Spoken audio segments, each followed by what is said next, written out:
So welcome back to commerce गुज my dear friend. अभी जो मैं आपको जो टॉपिक बता रहा हूँ ABST का जो है सोशल रेस्पॉन्सिबिलिटी ऑफ बिजनेस। तो प्रॉफिट मोटिव तो नहीं होता है बिजनेस, बट इसके साथ साथ सम अदर ऑब्जेक्टिव होता है जो कि बिजनेस को मेंटेन करना पड़ता है। उसको बोलते हैं social motive of the business, social responsibility. इसको CSR, कॉरपोरेट सोशल रेस्पॉन्सिबिलिटी भी बोला जाता है। तो इसके बारे में हम लोग पढ़ेंगे, बहुत ही इंपॉर्टेंट है। तो शुरू से एंड तक वीडियो को जरूर देखिए। So let's start with this topic, social responsibility of the business. पहला क्वेश्चन हो गया सोशल रेस्पॉन्सिबिलिटी है ना। तो जैसे आप झारखंड का टीचर एलिजिबिलिटी टेस्ट देना चाहते हैं या तो फिर 11th कर रहे हैं, तभी बिजनेस स्टडी में आपको ये काम आएगा। ADR, ADR क्या होता है? ADR यूज इन, ठीक है, इसको बोलते हैं अमेरिकन डिपोजिटरी रिसिप्ट, है ना, अमेरिकन डिपोजिटरी रिसिप्ट, है ना। इशूड इन, कहाँ पर इशू किया जाता है?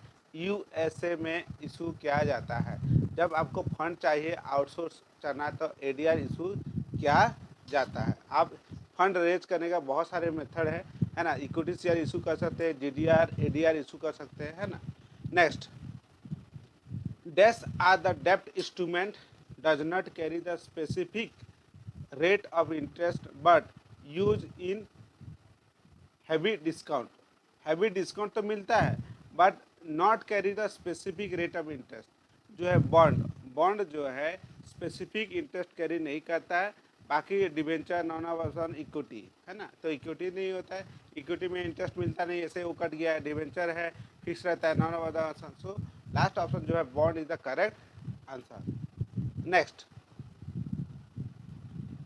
Public deposit, public deposit are deposited, they are directly raise from, किससे? पब्लिक डिपॉजिट जो है नेचुरली पब्लिक से ही उन लोग जो है इशू ऑफ शेयर यूज होता है।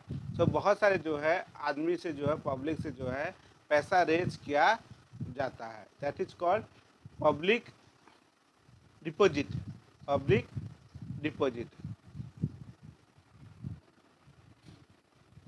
Next, which one of the following is the first global company which is issue the IDR, Indian Depository Receipt? IDR का फुल फॉर्म क्या होता है? Indian depository receipt. IDR कौन पहला कंपनी इशू किया था भाई? स्टैंडर्ड चार्टर्ड PLC, जो स्टैंडर्ड चार्टर्ड PLC जो है इशू किया था, है ना। उसके बाद रिलायंस किया था, रिलायंस भी बहुत सारे ऐसे इशू किया है, ठीक है। सो फर्स्ट जो है स्टैंडर्ड चार्टर्ड PLC जो है IDR इशू किया, Indian depository receipt. Next, which one of the following is the understood that short term deposit made by the company with another। Short term deposit जो है करता है जो कंपनी, इसको क्या बोला जाता है? देखो, ICD उसको बोला जाता है। ICD इसका फुल फॉर्म क्या है आप बताइए। मैं अभी इसको आपको नहीं बता रहा हूँ, है ना, सब मैंने आपको बताया। तो ICD का फुल फॉर्म आप कमेंट बॉक्स पे कमेंट लिखिएगा। Next, the interest rate on the 3 month of inter company deposit. भाई इंटर कंपनी, एक कंपनी दूसरा कंपनी को जो है अगर 3 month के लिए जो इंटरेस्ट चार्ज करता है उसको क्या बोला जाता है? मतलब कितना परसेंट रहता है, सॉरी कितना रहता है? दैट इज 12%, है ना। 15%, 1%, 20% नहीं रहता है, that is 12%, that is 0.12 is the right answer. 3 month के लिए जो इंटरेस्ट चार्ज होता है।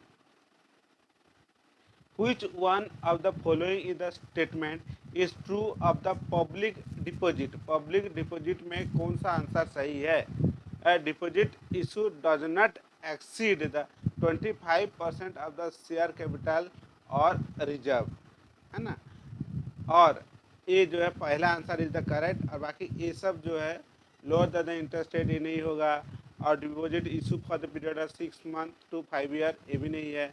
One with realisable source of finance, ठीक है, ये नहीं है। तो first is the right answer. अगर पब्लिक डिपॉजिट करते हैं तो ये मिनिमम 25% ऑफ शेयर और रिजर्व कैपिटल का नहीं होता है, as per companies act 2013। Which one of the following institution provided the financial assistance toward the balanced regional development and development management education country? कौन इशू इशू करता है भाई? जो है industrial finance corporation of India, IFCI, जो है finance assist देता है, फाइनेंशियल सपोर्ट देता है, फाइनेंशियल सपोर्ट देता है भाई, असिस्ट करता है किस लिए, है ना, toward the balancing regional development and development of the education के लिए ये इशू करता है। Next, which one of the following is the advantages of equity share? Equity share issue करने का क्या एडवांटेजेस है भाई? It is a non charge of asset, dilution of the control, higher cost और risk. So generally it is a no charge on asset. Equity share जब issue होता है तो इसका एडवांटेज है एसेट का ऊपर कोई चार्ज उनका नहीं रहता है. Next, the preference share that can be converted into equity share is known as, उसको मतलब जो है कन्वर्टेबल प्रेफरेंस शेयर. कन्वर्टेबल जो इक्विटी शेयर होता है कुछ पीरियड के बाद ये प्रेफरेंस शेयर में कन्वर्ट हो जाता है, उसको कन्वर्टेबल प्रेफरेंस शेयर बोला जाता है ना. नेक्स्ट हम लोग देखेंगे नेक्स्ट क्वेश्चन कंटिन्यू है ना. आई होप आपको ये समझ में आ रहा होगा. डाउट है तो आप पूछ सकते हैं सेकंड में, ठीक है. Next, one of which the following is known as risk capital. Risk capital किसको बोला जाता है भाई? सबसे ज़्यादा रिस्क क्या है? इक्विटी है, डिवेंचर है, रिटर्न अर्निंग और प्रेफरेंस है. डिवेंचर मतलब होता है इट इज ए डेप्ट इंस्ट्रूमेंट. रिटर्न अर्निंग जो प्रॉफिट का कुछ परसेंट आप हर एक साल रखते हैं, रिटर्न अर्निंग. प्रेफरेंस शेयर होता है preferential get the fast priority than the equity share. और equity share are the person who are giving the equity rights, ठीक है. तो इक्विटी शेयर ऑल्सो जो है इज द रिस्क कैपिटल, जो ज़्यादा है risk capital.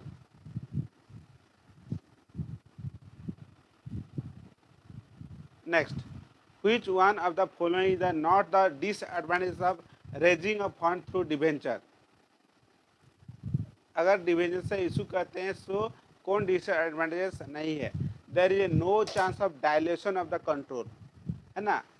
All other option charge of asset and fix obligation. Fixed obligation जो है रहता ही है, एसेट ऑफ चार्ज भी रहता है ना. तो डायलेशन जो कंट्रोल डायल्यूट नहीं होता. जैसे आप इक्विटी शेयर सेल कर देते हो तो उन लोग का राइट्स रहता है कि उसको डिसीजन मेकिंग में उन लोग को equity share have a right to take the decision of the company. Annual general meeting होता है, उन लोग जो बोर्ड ऑफ डायरेक्टर अपॉइंट करते हैं और उन लोग डिसीजन देते हैं.